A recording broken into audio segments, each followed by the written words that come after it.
경제 조간 브리핑 시작하겠습니다. 먼저 어제 증시 상황 살펴보겠습니다. 코스피가 4일 미국 국채금리 급등, 미국과 중국의 무역 갈등 악화 등으로 1% 넘게 급락하며 2300대가 무너졌습니다.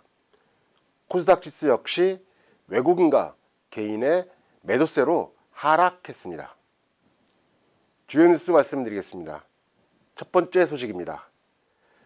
문재인 대통령이 어제 SK 하이닉스 청주 공장을 방문했는데요. 공장 준공식을 겸해 대통령 직속 일자리위원회 8차 회의를 이곳에서 개최했습니다.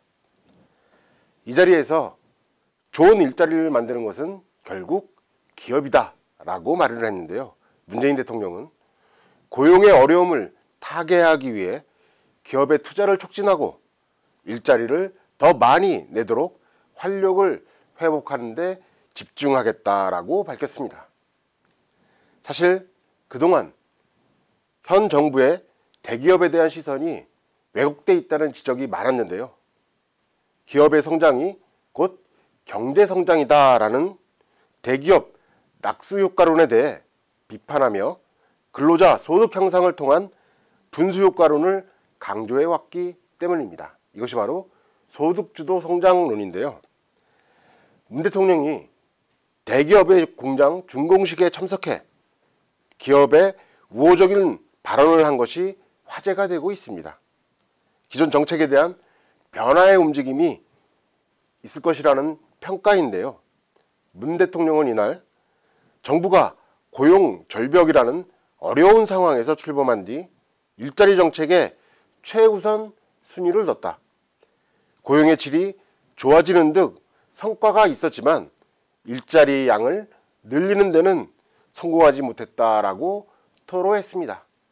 집권 2년차를 맞는 문재인 대통령이 스스로 자기 반성을 한 모양새인데요.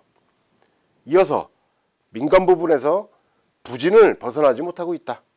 산업구조 변화, 자동화, 무인화, 고용 없는 성장, 자영업의 어려운 경영 여건 등 구조적인 어려움에 대해 출구를 찾지 못하고 있다는 비판을 감수하지 않을 수 없다 라고 밝히기도 했습니다.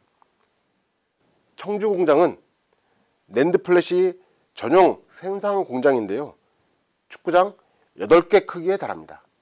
SK 측은 이 공장에서 20조 원 규모의 투자를 집행한다는 계획인데요. 이를 통해 2023년까지 21만 명의 고용 창출 효과가 있을 것으로 전망되고 있습니다. 문 대통령은 이에 대해 청주 공장은 일자리 창출과 국가 균형 발전의 모범 사례다. 국내 최초로 협력사와 임금 공유제를 도입했고 노조도 임금 인상분의 일부를 자진 반납하는 양보와 희생으로 임금 공유제에 힘을 보탰다라고 격려말까지 했습니다. 대기업의 올바르지 못한 행태에 대해 비판하고 지적하는 것은 당연합니다. 그러나 대기업의 모든 행태에 대해 무조건 범죄시하거나 경원시하는 것보다 경제 성장의 동반자라는 인식이 중요하지 않을까 생각합니다. 다음 소식입니다. 아주경제신문의 단독 기사인데요. KT와 SK텔레콤이 케이블 TV 업체인 딜라이브 인수에 뛰어들었다는 소식입니다. KT는 이번 주 인수를 위한 실사에 들어갔는데요. 실사는 한 달 정도 걸릴 것으로 보입니다. SK텔레콤도 인수 전에 뛰어든 것은 마찬가지입니다. SK텔레콤은 11월부터 실사에 들어갈 계획입니다. 이미 인수에 나선 CJ 헬로비전에 이어 KT, SK텔레콤까지 3개사가 경합하게 된 모양새입니다. 딜라이브의 예상 인수 가격은 800억 원에서 1조 원대까지로 추산됩니다. 최근 케이블 TV 업계가 IPTV 등 신규 서비스로 인해 고전을 면치 못하고 있는 상황인데요. 인수합병을 통해 단순 가입자 늘리기라는 외형 확대가 아니라 진정으로 소비자에게 필요한 서비스 개발이 우선됐으면 하는 바람입니다. 아주경제 조간 브리핑이었습니다.